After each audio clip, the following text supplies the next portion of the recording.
Okay, so before this episode starts, there's going to be a lot of dumb comments by a lot of dumb people, and I've already seen them. So we're going to go over the controversies of this, and I'm going to rank them in, I suppose, order of stupidity and order of what actually matters. One, I have been rewatching the original show. Rogue's ass is the exact same size outside of one frame where the guy was clearly horny and made it 1,000 times bigger in that shot with Apocalypse. Y'all incels, go back to whatever corner you were in. Rogue looks amazing. Mm-hmm. Second order of business. They didn't change Morph's look. He wears that thing sometimes. You could clearly see he's still at his face. Not as important. The biggest thing that is a problem with this show, and it is a problem with the people that made it. How fucking dare you actually even put it as an option to skip that intro? It should not be an option at all. What's wrong with you? It's perfect. It's not the exact old theme. The pitch is slightly different. And it's a little bit more modern instrumentation, but it's basically the theme. It's the exact same thing. The guitar doesn't go as hard, but it is still awesome. And it looks great. The animation, I will tell you, there are moments where the animation looks better than some. But again, this is the first episode. We had similar growing pains with What If. So, especially since they're doing 3D, and it's a very different animation style. They clearly tried to make this look like it was a 90s cartoon while still looking new. There is noticeable inputted film graininess on this show that doesn't need to be there, but I'm so glad it is. Yeah, they really went above and beyond to make this just like picking up where the original left off. And before we get into the episode, I will tell you a few things that, one, made me kind of upset and like a hope that they might do something else in the future. I know that they're making another Spider-Man cartoon, but a big part of me was like, if Sony and Disney can get their acting, well, actually just Disney now, because Disney has the animation rights, everyone, and including a person we used to be friends with through the old group we were a part of, animation and film rights are different. Mm-hmm. Sony does not have the animation rights to it anymore. That's why Spectacular Spider-Man went bye-bye when Disney got a hold of them. I kind of want in the near future a TAS continuation in the same fashion. But the other one, and it made me sad as soon as I realized it isn't possible in a way that I would want, I immediately went, wow, if DC got their shit together, they could continue. No, they can't. Wait, yeah, no. I don't care who else you bring back. You are not, and I mean not, able to recast Kevin. No. I don't care who you put in that role. Bruce Greenwood would be the closest thing you could get. But don't even attempt it. Don't even think about it. Leave that where it is. But that's Spider-Man 1.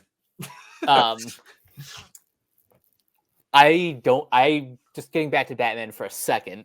I have no idea what the status of Caped Crusader is.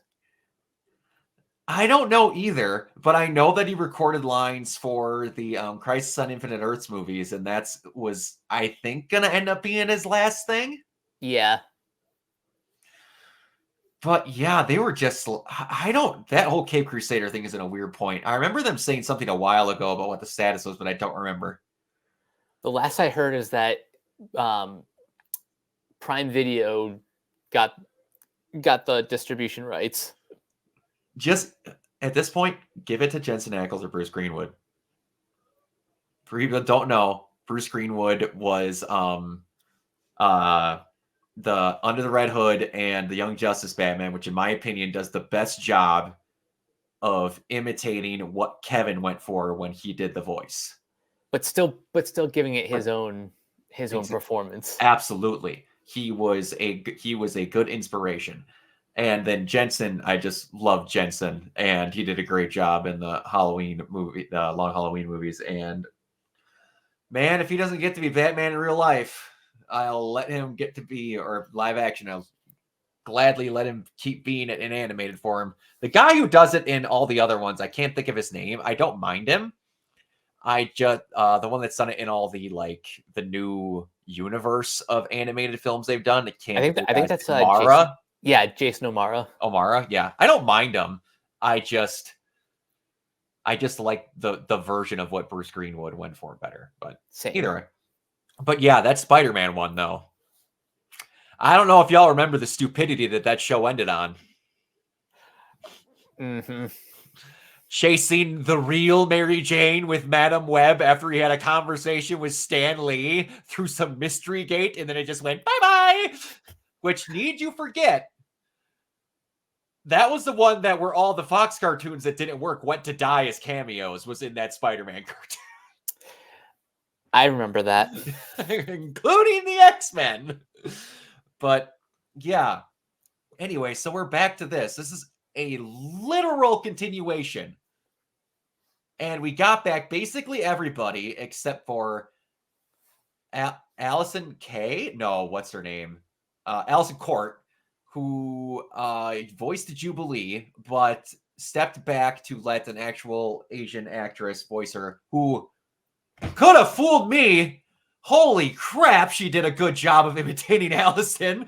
Holy shit. And there was one other one. It's because the actor passed, wasn't it? Yeah, it was the voice of Cyclops. Ray Chase is now stepped into that role. Which, again, holy shit, he did a good job imitating him. And everybody sounded awesome. They barely sounded like it hasn't been Check's watch almost 30 years. It is mad impressive how easily they just slipped right back into these roles. It has been almost as long as I've been alive that the break between the show has been. Mm-hmm. That is fucking insane. But yeah, it looks great. Like I said, we'll get into the story. The animation needs a little bit more, but it'll as it goes along, because I assume this is going to go for a while. This thing's got legs. And yeah, we'll get into this other stuff behind the scenes a little bit later on and in the podcast that'll be coming next week. But anyways, so yeah, just to start that intro, my God.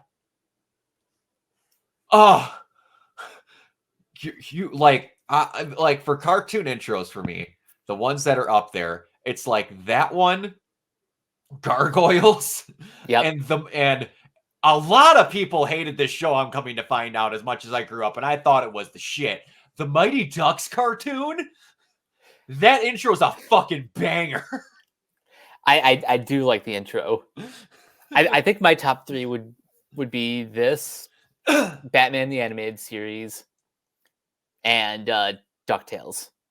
Oh yeah, DuckTales would be up there. DuckTales is one of those ones where if I heard you say you didn't like it, you're lying. Like that is just that is nonsense that doesn't exist. You are spitting fallacies. Exactly. So one thing that I never understood this about, and like someone had to correct me, or like not correct me, I mean like tell me.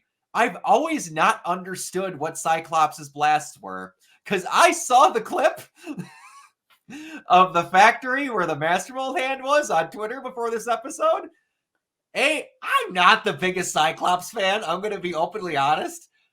And the version of Cyclops that is in my brain started with this cartoon. Because I don't remember who brought this up, but it made a lot of sense when I started looking back. The version of Cyclops that kind of got bullied and pushed to the side by Wolverine in all forms of media kind of started with this cartoon. Yo, yeah, I kind of started noticing that in this episode. But anyway, so in the last zeroing out that we did, it was made I brought up to Kyoto about the utter stupidity that became of what Cyclops' mutant ability is, where it opens up a portal with his eyeballs to a planet of concussive energy. Comics are stupid.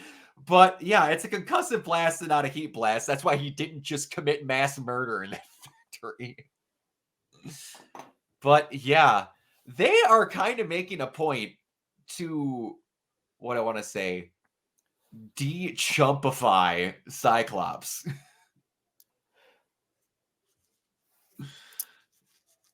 I would have to agree with that. In this episode, he feels like he's becoming more of like the Cyclops that people actually enjoy. Yeah, the Cyclops they actually enjoy, which actually enjoy when he's not being a serial, what I want to say, a serial man, a man whore, pretty much the second that Jean disappears. Jean's gone again? Oh, hey, Psylocke, how are you doing? But yeah, so I have to ask a question because I'm forgetting. Is there another son? Because for those that don't know, Cable is not Jean Grey's kid. It's Madeline Pryor's kid. And she's clarified she's having a son. Is there another Jean Grey Cyclops son I'm forgetting? Because I remember Hope. Because isn't Hope the one that like is the Messiah child that gets picked up by the Phoenix? I believe so. I remember the daughter because if I'm remembering correctly, she was the crux of X-Men versus Avengers, where Avengers wanted to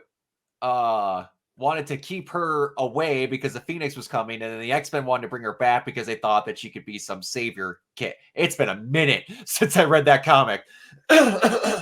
But I don't remember Jean and Scott having a son. So this might be an original character. Unless they just change it so that Cable is Jean's kid. They could have done that. You like, correct me if I'm wrong, right? That's Madeline Pryor's kid, right? It's not Jean's? That's I think so. I have to look that up. Cable's parents. Yeah, Cyclops and Madeline Pryor. Yeah, there we go. And Madeline Pryor, stupid shit happens with Jean. Jean is one of the weirdest characters in all of X-Men. She was dead. No, she's in a tube at the bottom of the ocean, just chilling out. She's just fine. Don't worry. She dies about 900 times in X-Men comics. But yeah, she's like legit heavy pregnant. She looks like she's about to burst. Mm-hmm. So by the end of this season, they're probably going to be having that kid. Yeah, probably. It might be sooner, but it's definitely going to happen, like within this season. Yeah. I want to say this is our buddy and hater of 70s music, Matthew Carnes. I'm never gonna let that go. I love it, and I love how much it irritates him. Anybody who watches this, go to Matthew Carnes on Twitter and message him about 70s music and how it's a shame that he doesn't appreciate it. Man, I love you. But pretty sure it was him on Twitter that said the show succeeds because it does what the original one does. It makes you feel like you're watching a comic book. Mm-hmm. This had a lot of great moments like that, like single straight shot things. I tell you right now, when they all crashed and they're surrounded and Cyclops says, "Bring the forecast," and the fucking Sentinels went Omega level threat detected, and Storm comes down in this majestic form and just turns the whole desert to fucking glass. That was awesome. Also, I need to see that in live action. Also, finally seeing it in the context of the episode where Gambit takes Logan's claws and gives him an energy boost. And not just that, they then bounce off of Morph, who turns into the Blob. We also got to see Beast jump in and freaking pulley string pilot a Sentinel. Oh, and I am so glad that we've just come to admit we do not need to see Storm on screen unless she has a mohawk. Mohawk Storm is the best. It is. And it needs to never not be that way ever again. It's just awesome. The one thing, though, I hope they somehow reference it by the end of this series. One of my favorite things, I can't remember what episode it's in, but it's in the early chunk of the original run, was when you find out, I want to say they say that Storm is claustrophobic and her and Jubilee are like locked into that thing. "Don't worry, child. I shall create a snowstorm." I hope at some point they reference that again, because God, it was funny and not intentionally.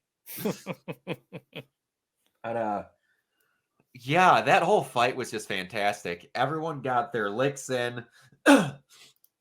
You got to actually see good little character moments between people like Gambit and Rogue just chilling out. Those two are the best couple from the show. They are. She's just still great. And how unbelievably supportive they are. And everyone else, I saw this on Twitter today, that were bitching that the show made Gambit gay. What? Because he was wearing a cutoff belly shirt. Have y'all looked at what Gambit wears normally? That man gives no fucks at all whatsoever. He is I'm picking something and wearing it that day. Have any of you watched Gambit in any form of media whatsoever? I'm sorry he doesn't have a top hat and a trench coat at all times for you, but when he's around the mansion, the man doesn't need to look stylish. Pretty much. He's one of the most openly flamboyant characters in X-Men history, and that's saying something. That just makes him the coolest. It is. Next to Logan. Yes. I tell you, when I was a kid, I was purposely asking my parents for packs of cards so I could tape multiples of cards together, because that was the only way you could throw cards and make them have the mass needed to pull off the shit that Gambit was doing when I was a little kid. Gambit was the fucking shit when I was a child. And he still is. Dear God, have him be in that X-Men movie when you finally make it. Taylor Kitsch did great, and he gets shit on just because he's in Origins. Are you Remy LeBeau? That depends. Do I owe you money? No. Then Remy LeBeau I am.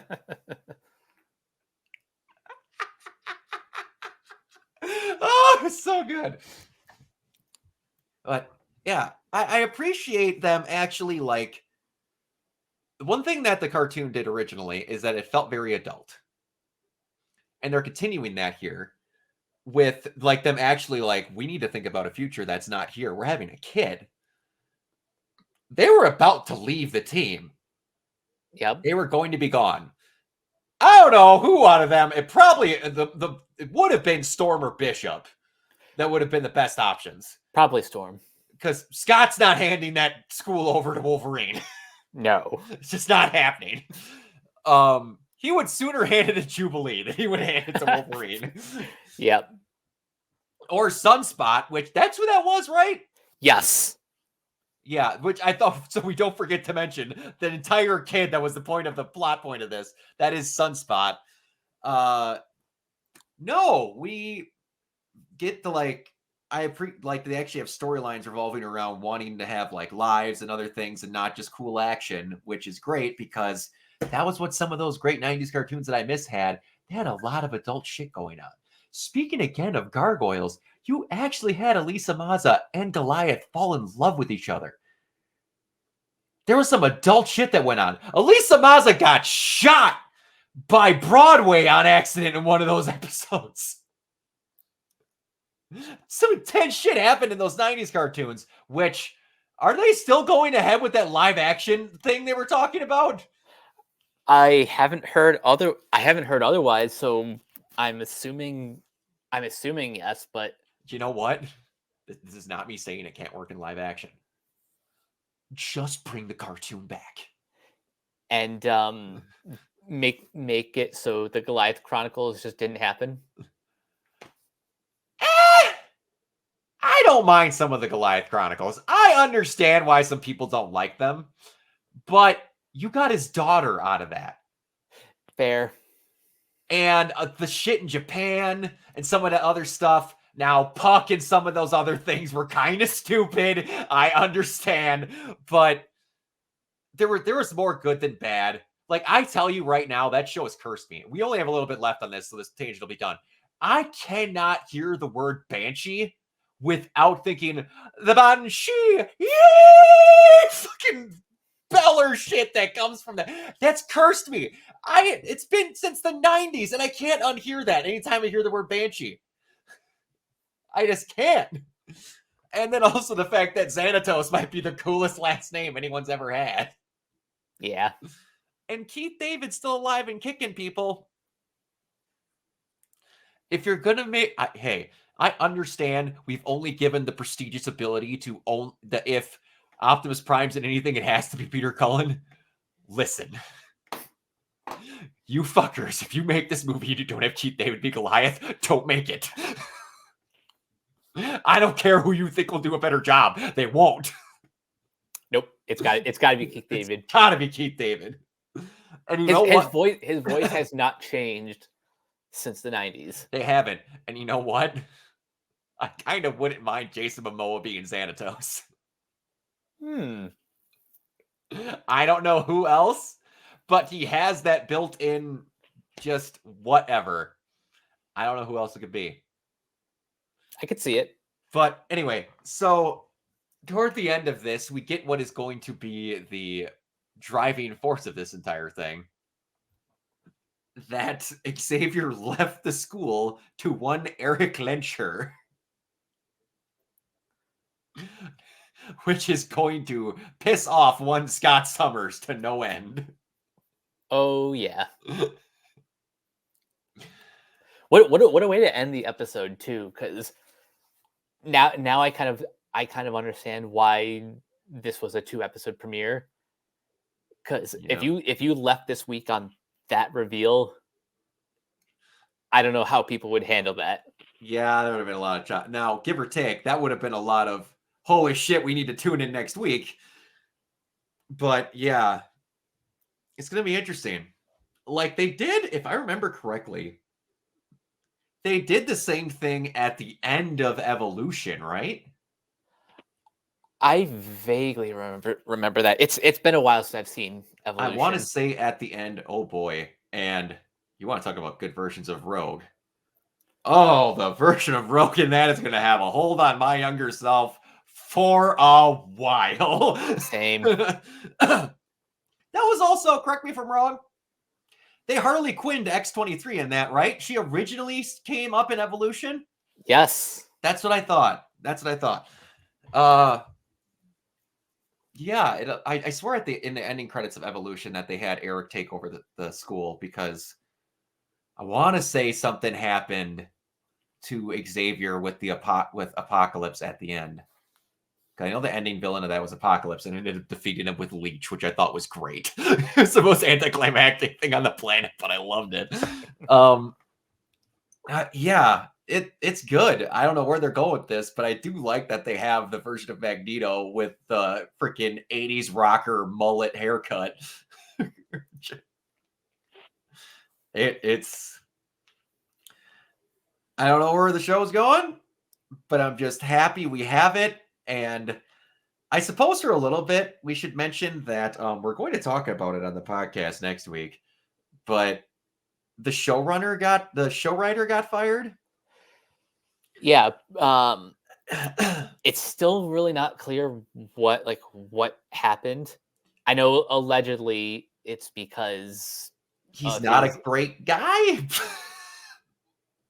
Like that's I mean I don't know. that's really only conjecture based on anecdotal evidence. Yeah. I thought I heard something that supposedly that he wrote 2 seasons of the show. Yeah, like he wrote this entire first season, and at least no, I'm pretty sure he worked on season 1 and 2. Okay. But yeah, if the things that are being spread around are true, you don't need that around a working environment. I'm not saying like the things that are being spread around people, by the way, are not horrible things. It just kind of a if it's true, I have no idea that the guy was just kind of a dickwad that people got sick of putting up with. Again, don't know if that's true. That's just a little thing of like supposedly lording over people and feeling like he was better than everyone else because he was the writer. If that's true, I'm not going to miss you. I'm really not. I've worked with a lot of that same type of people. If that's not true and the guy got screwed over, I'm sorry. And I hope something gets looked into. But I just don't want drama around this show. And I want the production to be good because, my God, this is a gift I never thought I was going to have. Same. Like, I'll be honest.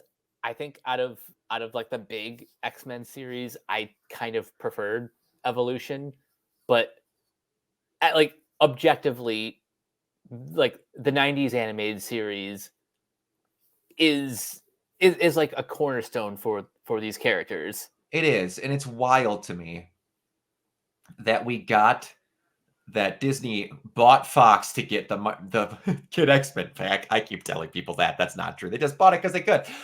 But I love how they bought Fox and got X-Men back because of it. And then the very first thing we see of an X-Men property is this. When originally everyone kind of forgets about this. All these 90s shows happen because Marvel couldn't make ends meet. And we're selling off the rights or pardoning them away to people to make stuff to get their money back. Big old full circle going on here. Yep. But no, and I'd be honest with you, other than a few things, I think I might prefer Evolution as well, because that was that weird period of things where also, those of you who want to look up, I want to say Gotham High. There was almost, no, it actually looked kind of cool.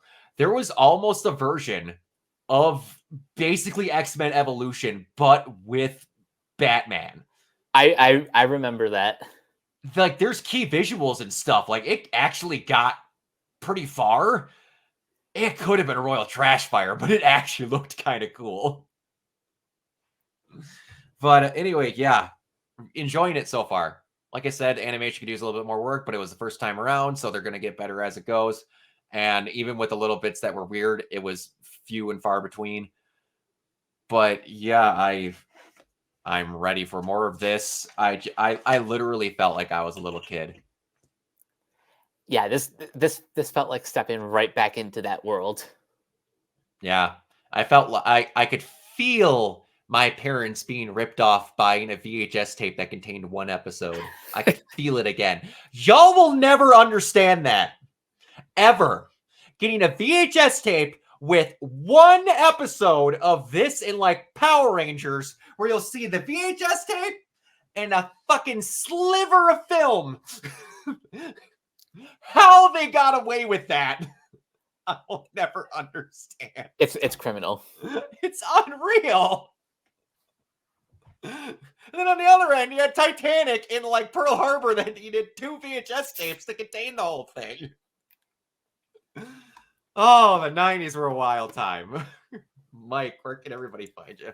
You guys can find me on various social media sites at Captain K42. You guys can check out my quick thoughts on letterboxd.com/Coach K42.